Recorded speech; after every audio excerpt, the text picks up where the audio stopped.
Okay, Otto. Sir, the annual reconnaissance. 12:30? Otto, why didn't you wake me for morning announcements? Honestly, it's the one thing I get to do on this ship. I'm sure our forefathers would be proud to know that 700 years later we'd be doing the exact same thing they were doing.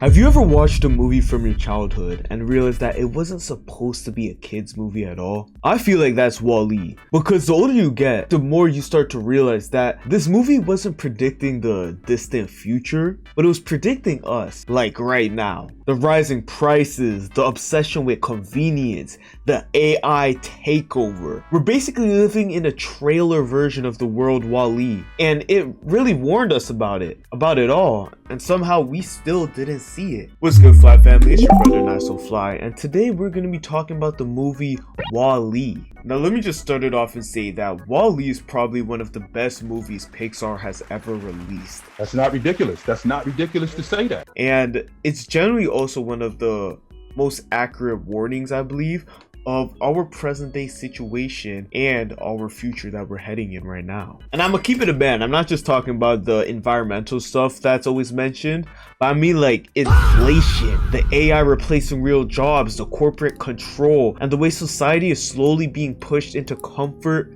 convenience, and distraction. Like, Wall-E feels like a prophecy that's genuinely catching up to his storyline. Like, the amount of times I've seen people on TikTok just type in a prompt and they have their entire school essay prepared for them in like storyboards and everything. I look at that and I'm shocked, because when I was a kid, and I know I sound really old saying this, but we had to use pen and paper. Like, we'd have to draw it out, write the rough draft, write the good draft, and we weren't even allowed to type it. But with AI, all of this is being completed in mere seconds, and the comfort is clearly there. Humans aren't even using their brains anymore, and it's kind of scary. So let's break down exactly how we got here, why the movie's hitting differently today, and what it says about the future we're walking into without even noticing it. So first I want to talk about inflation and the corporate control.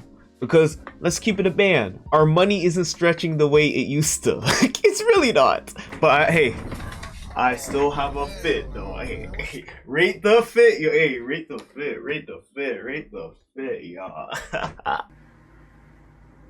But in Wall-E, everything is owned and run by and large, one company that controls the food, the travel, the entertainment. Is literally today's society. It felt exaggerated as a kid, but when I look at it as an adult, it's giving me the same vibe as, I'm not gonna say their names, but I'll say their companies: Amazon, Apple, Google, Walmart, oh my gosh, and like a lot more. Every year, everything's getting way more expensive. Groceries, rent, subscriptions, even basic life stuff. In Canada, they said the average cost of living for groceries is gonna raise by $1,000 for a family of 4. And the crazy thing is, the wages are staying the same, like they're doing the mannequin challenge. Nothing on our end is changing. And even if you get a boost by like minimum wage by like 0.40 cents, everything skyrockets. And that's exactly how the humans in Wall-E ended up relying on one giant company for survival. Not because they were lazy, but because they had no other choice. And that part hits differently right now. Another thing I think the movie Wall-E predicted very accurately is the control of automation and how machines are taking over all these jobs. However, we still need to work a lot more. Because what we need to understand is that the robots created aren't inherently evil. However, they're just manufactured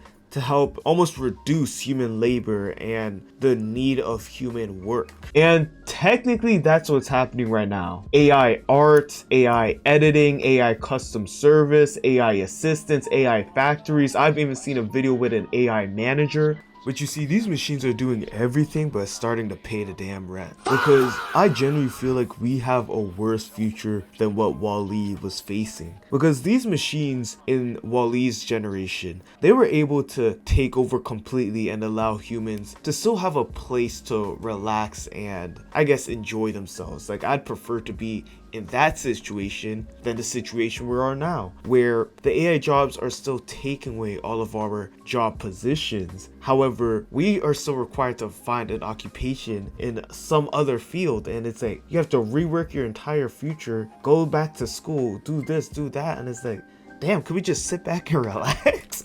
But you see, with all this convenience culture and the decline of human effort, WALL-E has showed us that humans are going to be glued to the screen, distracted, physically checked out, and aware of the world around them. And a lot of people aren't recognizing that one of the biggest addictions that has been completely normalized right now is the use of phones. Phones have become synonymous with a human being. You do not leave your house without your phone. You literally cannot perform regular life duties without a phone. You need social media to communicate with your coworkers. If you need to call 911, let's say, you have your phone. Call up your friends, play some games, watch some videos. Like, you're probably using your phone right now. And of course, there's the environmental part.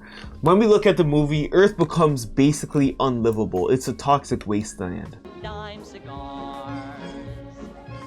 If you fast forward to now, I believe we're at the WALL-E levels, but we're just in the early chapters of it. Microplastics in our drinking water, record heat, wildfires every year, trash islands. In fact, I've even seen that companies are starting to clone their meat and trying to feed it to us. I made a video on the live channel talking about Campbell and their food for the poor. If you guys want to check that out, you can check it out on the live channel. But you can see they're starting to feed us essentially garbage. Hey everyone, if you could do me a quick favor, make sure you subscribe to the main channel, tap in with the live channel, and you join the Discord. All links are in the description. Love. And the corporations, they don't care. And this is why I feel like WALL-E still matters today. As a kid, I just thought of it as a cute romance between two robots, which they did phenomenal, by the way. Best romance in movie fiction, you could quote me on that. But that's not the main part of the movie. I think it was one of Disney's and Pixar's most realistic message about where society was heading. The scary part to me is that it nearly predicted actually everything that happened, just in a less dramatic form. Corporations centralizing control, AI replacing human work, convenience becoming a trap, screens becoming life, environmental decay. Like, it's all showing up and it's a setup. But the difference is we still have a chance to change the future. At the end of the movie, the humans finally woke up, both literally and figuratively.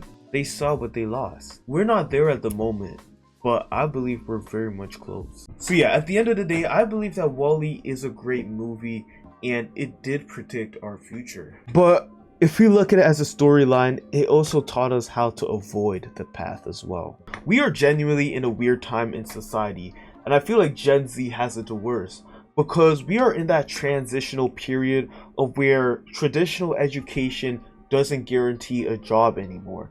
I remember a few years back during COVID, computer science was gassed as this perfect employment opportunity to set you up for the future. However, 4 years later, AI could completely wipe out that industry. It's like the blind leading the blind at this point. No one knows what the next path is or what the proper path is, and it's hard right now. I'll be frank and say it's very difficult. But that doesn't mean the world's over. I just think we have to stop living like we're background characters in our own lives and start focusing on what we can do to make a change in our future. But you guys let me know what you think in the comments. Do you think that we're cooked? Or do you think we still have a chance to change our future and just better ourselves? But sadly, this video has come to an end, but I will see you guys next time. So as always, stay fly, stay safe, and deuces.